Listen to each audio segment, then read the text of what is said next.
Queria parabenizar a vereadora Marisol por esse projeto e também a toda a comunidade, o Painado e todos que estão aqui presentes, que fazem esse trabalho que, particularmente, eu ainda não tive a oportunidade de ir lá conhecer, mas já fui convidada e irei, né? E eu acho que esse debate é muito importante que se faça, né?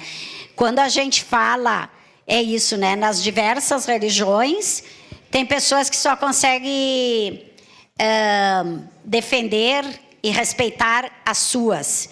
Isso não é respeitoso, isso não é digno de uma casa do povo, mas eu também não me surpreendo, vereadora Andressa, quando nós ouvimos daquela tribuna todo o meu respeito a tal movimento e todo o meu repúdio ao movimento de mulheres, essas mesmas pessoas devem repudiar qualquer coisa que não é sua.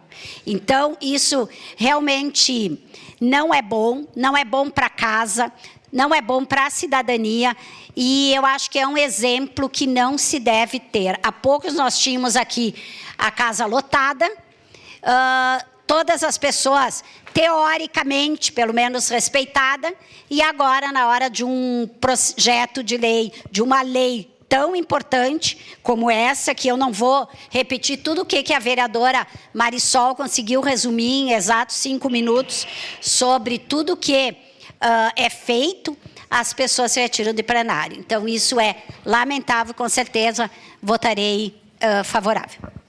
Obrigado, vereador.